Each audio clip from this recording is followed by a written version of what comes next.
The scene begins in a vast, glowing council chamber, its walls filled with shimmering holograms from across the galaxy. At the center of the room is a raised platform where the Galactic Council sits, a group of leaders representing the most powerful alien species in the universe. They are silent, their faces unreadable. The air is thick with tension. Today, the Council has summoned a single human envoy to address them.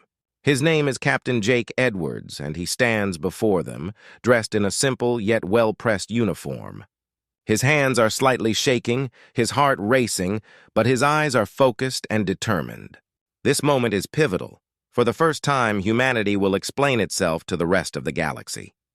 Jake has one mission: to represent Earth and explain the process by which humans reproduce. It's something the aliens have never fully understood.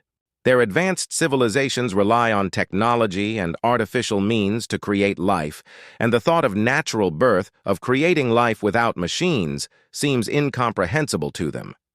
The Galactic Council has always looked down on Earth as primitive and unworthy, considering the humans to be a lesser species. Jake knows they have no respect for emotions, or for the messy, emotional side of life that humans hold dear. The camera cuts to Zorath, the council leader. Zorath is a towering being made entirely of shimmering, transparent crystal. His form radiates cold authority, and his eyes pierce Jake with disdain. His voice is deep and sharp as he addresses Jake with a look of superiority.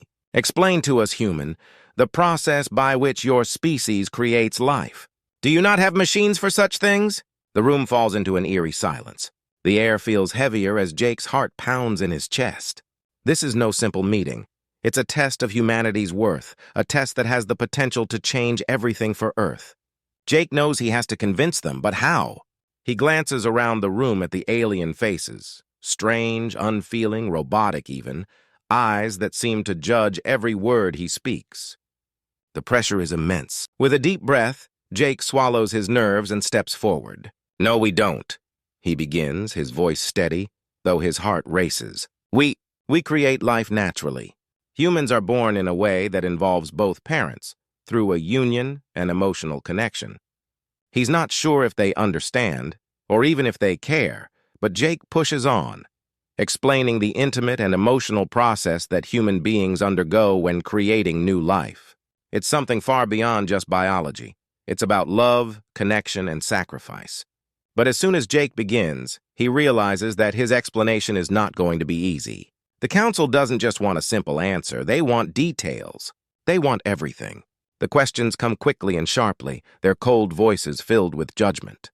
Zorath leans forward, his crystalline form glowing brighter.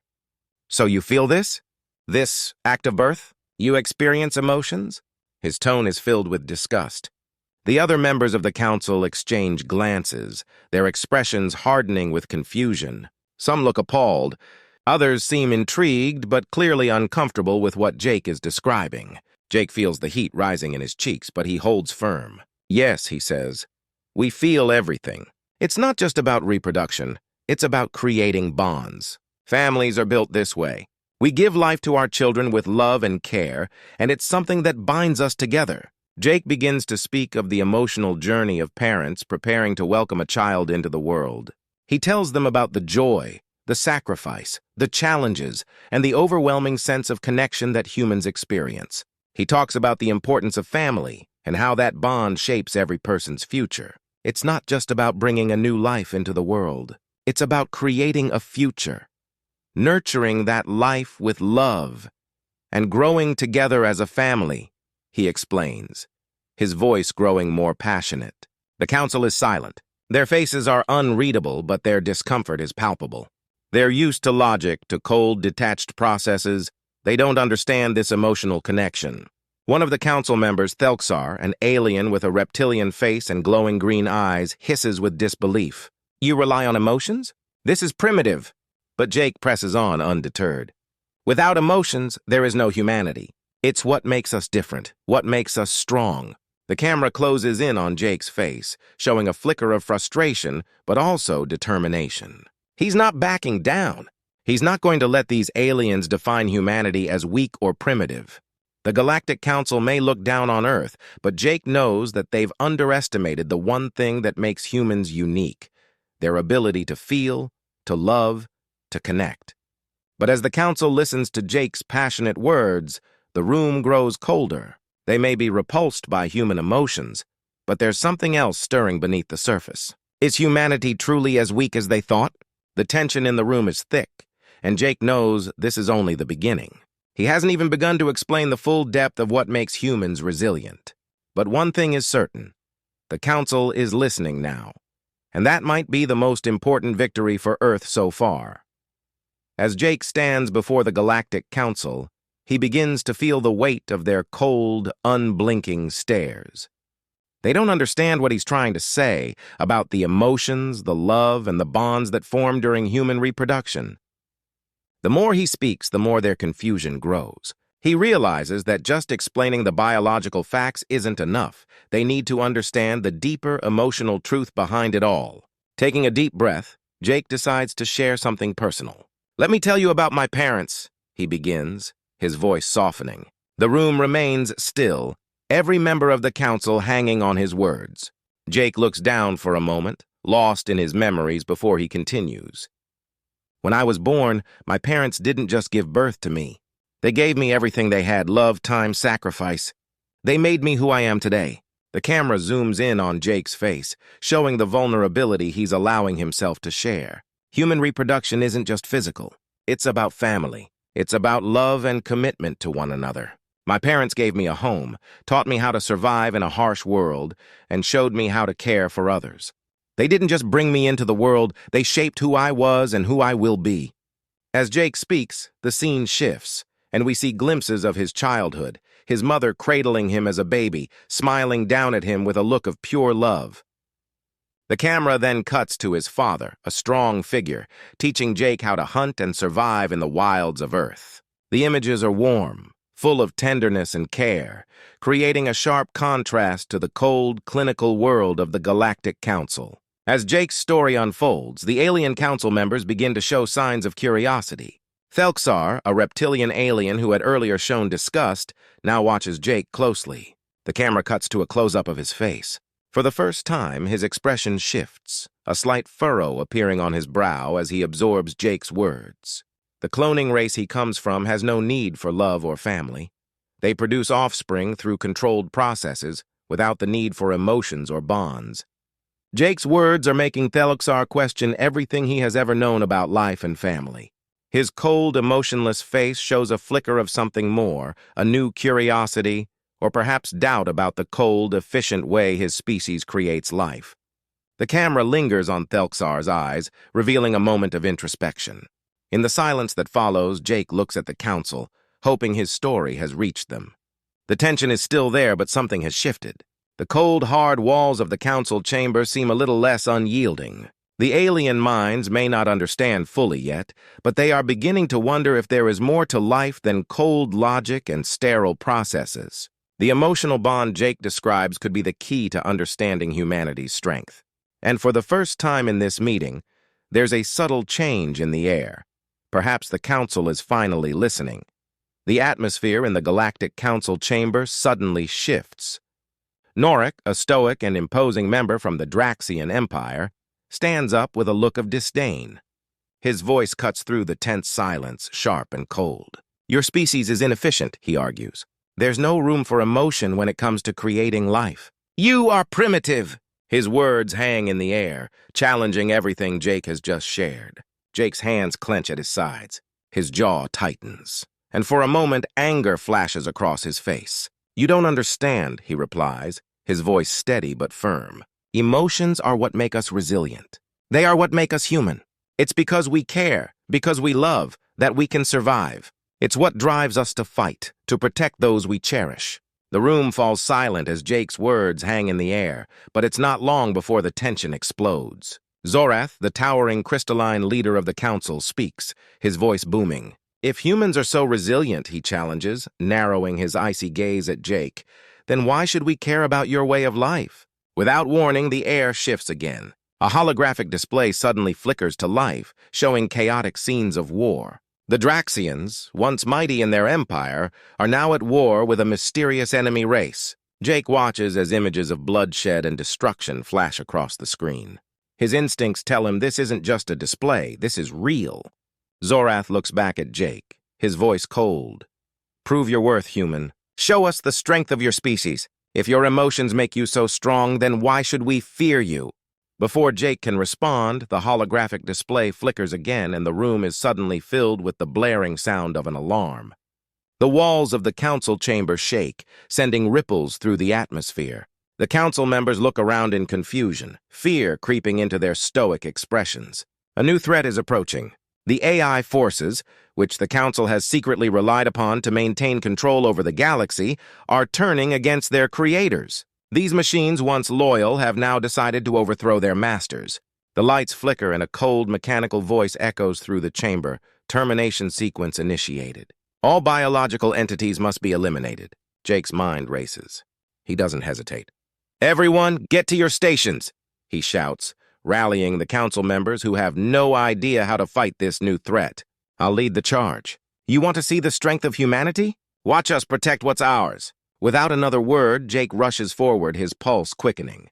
The Draxians, Thelxar, and even the cold Zorath look at him with a mixture of shock and disbelief. But it's too late. The battle has already begun. The doors burst open, and the council chamber is flooded with the sounds of war, the hum of plasma rifles, the clashing of metal, and the high-pitched shrieks of AI drones. Jake leads the charge, cutting down enemies with precise tactical strikes. His human resilience, born from years of surviving on Earth, is evident. He doesn't just fight to win, he fights to protect those who can't protect themselves, to show the council what humanity is capable of. As the AI forces breach the chamber, Jake throws himself into the fray, firing his weapon with unrelenting fury. The camera follows him as he moves with swift precision, protecting council members who have now been forced to fight beside him. For the first time, the Galactic Council witnesses the power of humanity's will, fueled not by logic or cold calculation, but by love, emotion, and a deep, unwavering desire to survive. The battle rages on, and for the Council, everything they thought they knew about strength, about life, is about to be tested in a way they never imagined. Jake Edwards, the human envoy, is showing them exactly why humanity should never be underestimated. The moment the AI forces flood the council chamber, chaos erupts. The once silent grand hall is now filled with the deafening sounds of laser fire and the crash of explosions as the rogue AI bots clash with everyone in sight. The council members, once proud and invincible, are now thrown into panic. The air is thick with the hum of cloaking devices activating as Jake Edwards and his team of brave soldiers spring into action. Jake takes the lead, his heart pounding as he moves with calculated precision. The sound of blaster fire echoes through the halls as they navigate the maze-like corridors of the council's complex. With each step, they encounter more AI drones, their glowing red eyes a stark reminder of how dangerous this battle is. But Jake and his team are determined. They move like shadows, cloaked and silent, only to appear when they strike. Sparks fly, and explosions rock the hall as the team takes down one AI after another.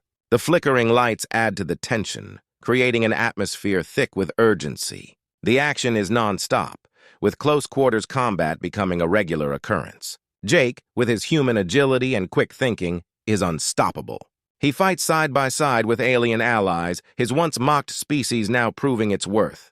The council members, watching from the safety of the inner chamber, are forced to witness firsthand just how far humanity will go to protect those they love. But the battle takes a devastating turn when Bonner, one of Jake's closest comrades, is hit by a barrage of laser fire.